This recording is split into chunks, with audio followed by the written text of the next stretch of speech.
तो चलिए दोस्तों, लास्ट वीडियो में हमने क्वेश्चन नंबर 4 तक किया था। ठीक है, अब क्वेश्चन नंबर 5 स्टार्ट करते हैं। क्वेश्चन नंबर 5 में दिया हुआ है कि क्या दिया हुआ है, सेक थीटा हमारा 13/12 दिया हुआ है, हमको अदर ट्रिग्नोमेट्रिक रेशियोज को फाइंड करना है। ठीक है, तो सबसे पहले हमको तो परपेंडिकुलर, बेस और हाइपोटेनस तीनों पता रहना चाहिए, तब हम सारे के निकाल सकते हैं रेशियोज। ठीक है, सारे ट्रिग्नोमेट्रिक रेशियोज। ठीक है, तो सबसे पहले हम देखिए सेक थीटा को क्या होता है।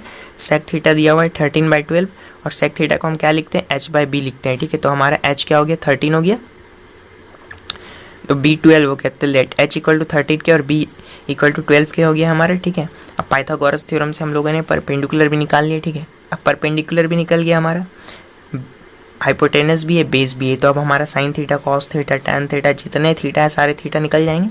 तो देखिए साइन थीटा क्या हो गया, p/h 5k/13 के 5/13, cos theta base by hypotenuse 12k/13 के कट गया 12/13 आया, tan theta perpendicular by base 5k/12 के कट के आ गया हमारा 5/12। ठीक है, तो 4 हमने निकाले, 2 और बाकी रह गए। तो देखिए कॉसिक थीटा क्या हो गया, 1/sin थीटा, जैसे कि हम लोगों ने बताया, तो h/p 13/5, sec theta 1/cos theta, h/b 13/12, cot theta 1/tan theta, b/p 12/5। ठीक है, हो गया।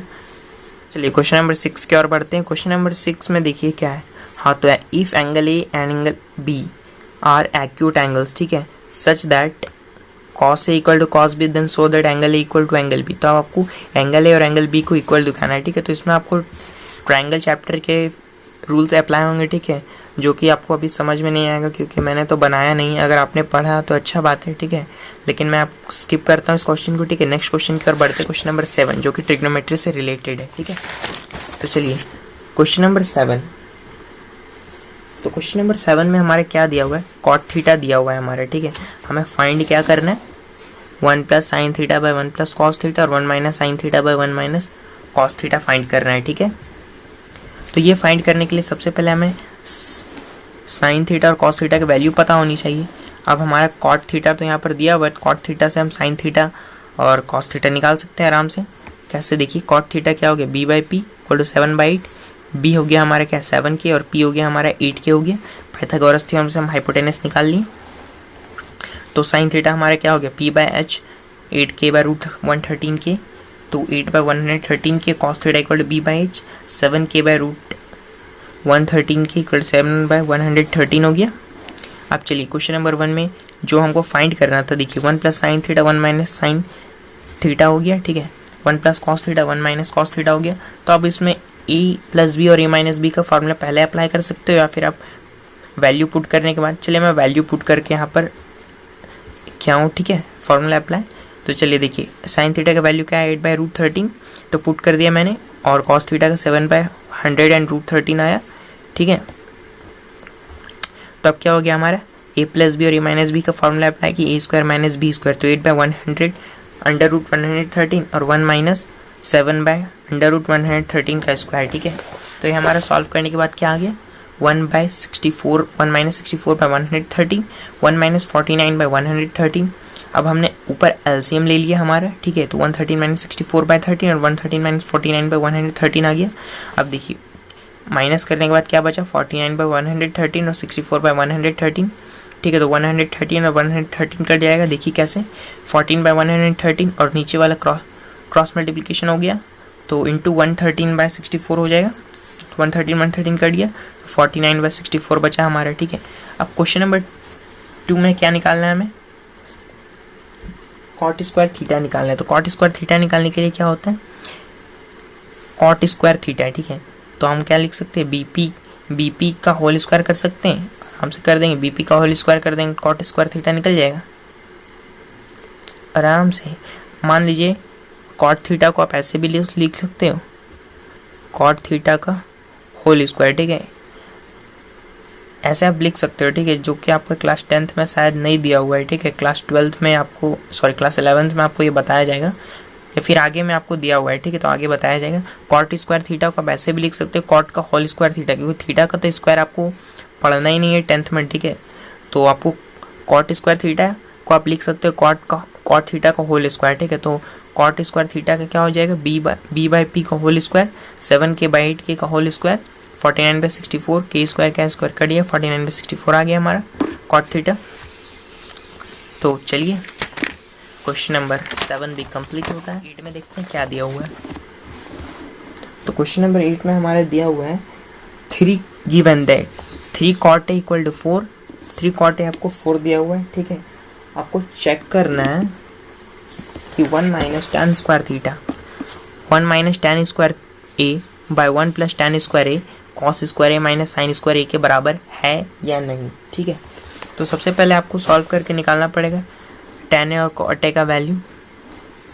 तो cot A तो हमारा दिया हुआ है, लेकिन तो cot A हम लिख सकते हैं 3 cot A, तो 3 इधर जाएगा, क्रॉस मल्टीप्लिकेशन होके 4/3 हो जाएगा, ठीक है।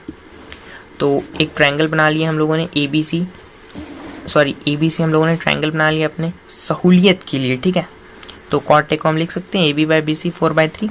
अब AB हमारा 4 के हो गया एंड BC हो गया हमारा 3 के, ठीक है। अब पाइथागोरस थ्योरम हम लोगों ने लगाया तो हमारा EC स्क्वायर निकल गया, EC 5 के। अब साइन A हमारा निकल जाएगा BC/EC, ठीक है। cos AB/AB 4/5 tan 3/4 निकल गया 3/4। अब हमें चेक करना है, तो वैल्यू सारी तो हमारी निकल गई है जो चेकिंग में आएगी। तो देखिए 1 minus tan by 1 plus tan square A। तो अब यहाँ पर वैल्यू हम पुट करते हैं। tan स्क्वायर A का हमारा वैल्यू क्या है, तो 3/4 का होल स्क्वायर। जैसे कि आपको बताया कि स्क्वायरिंग रहेगा तो आप इसको होल स्क्वायर में भी लिख सकते हो। तो 3/4 का होल स्क्वायर 1 प्लस 3/4 का होल स्क्वायर। तो आपके सॉल्व करने के बाद लेफ्ट साइड पे क्या आया 7/25, ठीक है। मैं एक ही जगह पर सॉल्व किया हूँ इसको, आप LHS RHS लेके सॉल्व कर सकते हो। cos स्क्वायर हमारा क्या आया था 4/5 का स्क्वायर माइनस 3/5 का होल स्क्वायर, 16/25 माइनस 9/25, 16 माइनस 9/25, ठीक है 7/25। तो चलिए क्वेश्चन नंबर 9 की ओर बढ़ते हैं। क्वेश्चन नंबर 9 में क्या दिया हुआ है, given tan A equal to 1/√3 दिया हुआ है, ठीक है। तो एक ट्रायंगल बना लिया सहूलियत के लिए ABC, ठीक है। तो tan A क्या हो गया हमारा BC/AB, ठीक है। तो 1/√3 AB/BC, ठीक है। तो लेट AB √3 के BC 1 के हो गया। पाइथागोरस थ्योरम से AC हम लोगों ने निकाल लिया। अब देखिए हमें निकालना क्या है क्वेश्चन नंबर 1 में, sine A cos C plus cos A sine C हमें निकालना है, ठीक है। तो हम अब साइन A निकाल लेते हैं, क्योंकि हम परपेंडिकुलर बेस हाइपोटेन्यूस तीनों हम लोगों ने निकाल लिया। तो साइन A हमारा क्या हो गया BC/AC 1/2 और साइन C AB/AC √3/k हो गया हमारा, ठीक है। या आप ये यहाँ पर नहीं भी निकालोगे तो आप यहाँ पर भी निकाल सकते हो। जैसे देखिए साइन A के लिए BC/AC, cos C के लिए BC/AC हो गया हमारा, cos A के लिए AB/AC, साइन C के लिए AB/AC। आप वैल्यू देख सकते हो खुद से पुट करके यहाँ ट्रायंगल पे लगाइए CA, ठीक है। तो देखिए ये दोनों स्क्वायर में हो जाएंगे, तो 1/2 का होल स्क्वायर का हो जाएगा 1/4 प्लस √3/2 इंटू √3/2, तो 3/4 हो गया। अब LCM 4 हो गया, तो 3 + 1 4/4 इक्वल टू 1 आ जाएगा। जैसे देखिए 3 + 1/4 4 कट के 1 आ गया हमारा। अब क्वेश्चन नंबर 2 में क्या करना है, cos C निकालना है minus sine A sin C। तो cos A हमारा AB/AC आया और BC/BC cos C, sine A BC/AC, sine C AB/AC, ठीक है। तो √3/2 इंटू 1/2 माइनस 1/2 इंटू √3/2। अब √3/4 माइनस √3/2 4 आ गया हमारा, ठीक है। अब कट के क्या हो गया 0 निकल गया, cos C minus sine A sin C equal to 0 हो गया, ठीक है। अब चलिए क्वेश्चन नंबर 10 की ओर बढ़ते हूँ, ठीक है। क्वेश्चन नंबर 10 की ओर बढ़ता हूँ। क्वेश्चन नंबर 10 में हमारा क्या दिया हुआ है कि एक ट्रायंगल है PQR, ठीक है। जैसे एक ट्रायंगल मान ली PQR, ठीक है। अब इस ट्रायंगल में हमें क्या दिया हुआ है PR प्लस QR, यानी कि PR प्लस QR हमारा 25 दिया हुआ है, ठीक है। और PQ क्या है हमारा 5 सेंटीमीटर है। अब हमें वैल्यूज़ फाइंड करना है, साइन P वैल्यूज़ फाइंड करना है, sine P cos P and tan P find करना है हमें, ठीक है। तो इन तीनों को फाइंड करने के लिए सबसे पहले तो हमें PR और QR की वैल्यू सही तरीके से पता होना चाहिए, ठीक है। एग्जैक्ट वैल्यू पता होना चाहिए तो हम निकाल सकते हैं, ठीक है। देखिए PR प्लस QR क्या 25 सेंटीमीटर दिया हुआ है, ठीक है। तो हम PR को मान सकते हैं 25 माइनस QR, यानी कि PR equal to 25 minus x, ठीक है। QR को x मान सकते हो आप। तो पाइथागोरस थ्योरम से x की वैल्यू निकालते हैं हम, ठीक है। पाइथागोरस थ्योरम अप्लाई करेंगे, P² equal to PQ² plus QR²। Solve करने के बाद हमारा देखिए 25 माइनस एक्स का होल स्क्वायर हो गया पी आर स्क्वायर, तो इसको पूरा सॉल्व करिएगा होल स्क्वायर में। ए प्लस बी का होल स्क्वायर, ए माइनस बी का होल स्क्वायर तो आप लोगों ने पढ़ा ही होगा, क्लास 8 में पढ़ा है। क्लास 8 का मैथ बुक खोलिए आप लोग, ठीक है, मैथ बुक खोलिए वहाँ पर और जाइए अलजेब्रा के चैप्टर में और देखिए ए माइनस बी का होल स्क्वायर दिया होगा, ठीक है, A square plus B square minus 2ab, ठीक है।